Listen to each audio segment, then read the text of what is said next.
Javi Gomez de Leaño umalis na ng Korean Basketball League at open na ito bumalik sa PBA matapos sabihin niya ito sa media. Alam nga naman natin na ang rights nito ay nasa Terre Firmage pa at alam nga naman ng lahat na ang koponan na ito ay mawawala na din sa PBA.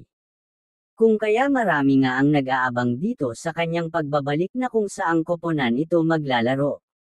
Bagamat marami nga ang nagsasabi noon na magbabalik muli ito sa koponan ng Barangay Ginebra. Matatandaan na inanunsyo ni Boss Al Francis Chua na hindi magte-trade ang Barangay Ginebra sa susunod na PBA season. Kung kaya marami nga ang agam-agam na posibleng bigyan ito ng bagong kontrata at idagdag sa kanilang lineup dahil free agent naman ito at baka ipalit na lang sa future picks ng Barangay Ginebra. Ngunit marami nga ding mga koponan ang gusto na makuha ito at makapaglaro sa kanilang koponan. Posible din ito na makapaglaro sa Magnolia Chicken Templados Hotshots para sa another big man na tumitira sa 3-point area.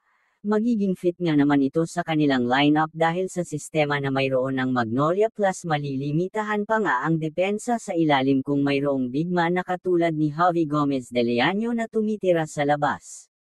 Samantala may potential din na mapunta ito sa Rain or Shine Elastro Painters dahil sa kakulangan nila ng big man.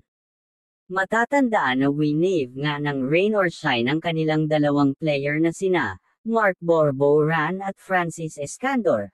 Hudyat na kaya ito para kumuha sila ng big man na tutulong sa kanila sa next PBA season, kaya naman si Javi Gomez de Leaño na kaya ang player na swak at babagay sa koponan ni Coach Yang Kiao sa Rain or Shine Elastro Painters upang mapalakas at mapa-upgrade na kanilang koponan.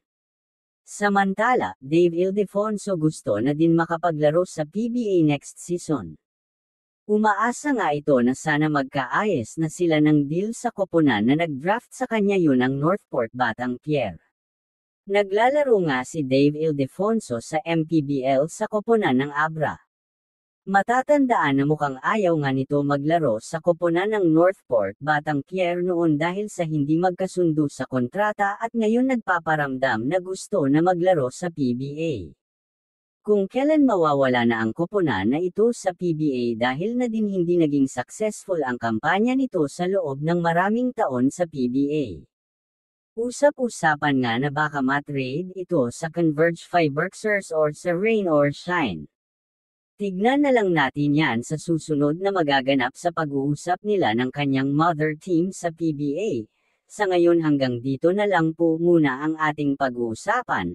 Kung may opinion kayo about sa ating napag-usapan, komento nyo lang po sa ibaba ng video para mapag-usapan natin yan sa susunod pang videos na gagawin natin, at kung umabot ka dito paki-subscribe muna man ating channel para marami pa tayong magawang video about sa PBA Basketball. Yun lamang po at maraming salamat po sa inyo.